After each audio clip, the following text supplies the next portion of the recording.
What is the fastest way to reduce debt? I've got a very simple calculation that I like to do, and if you've watched any of our videos in the past, you won't be surprised by the way I believe that you can do it. With interest rates continuing to go up, one of the challenges we see in business at the moment is quite simply servicing debt and the interest on that debt.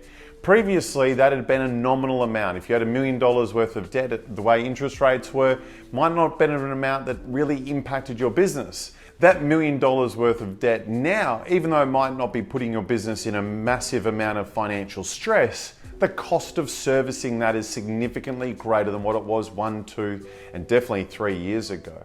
People sometimes get obsessed around, if I'm going to reduce my debt, I've got to find a way to get some cash from here and some cash from there, and I get 20 grand from there. Again, using the $1 million example, 20 grand from here and another 10 grand from there. Just try to whittle it away bit by bit. But do you know what? You shouldn't be focusing on your repayments. What you should be focusing on is on two areas, one on your P&L and one on your balance sheet. And if you improve those areas significantly, you will release cash into your business that if you continue to grow, you can pay down debt very, very quickly. Let me give you an example. Someone we work with had around about $3 million worth of debt, and for around about 3 or 4 years, barely paid off any of it. They got it down to around 2.8 in a 3-year period. But do you know what they did over the following 3 years? They got that down to below $1 million. And you go, well, how does that translate? What do? They focused on these two elements. They focused on improving their gross profit percentage and improving their working capital percentage. Quick recap, gross profit percentage is your gross profit dollars, which is your revenue minus your cost of goods sold. So your gross profit dollars divided by your revenue.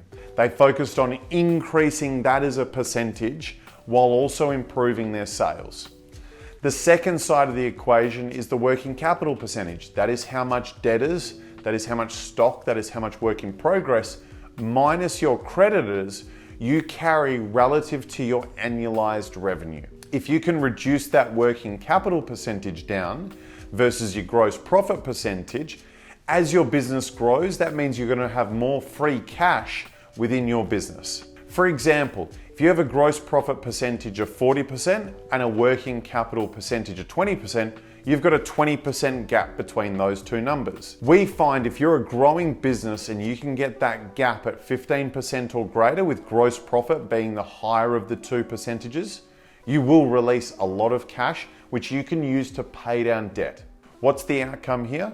If you want to pay down debt in your business, don't focus on the debt, focus on the operations. If you focus on the operations, that will release the cash that will get you to the debt place you want to be and reduce down that interest charge in your business.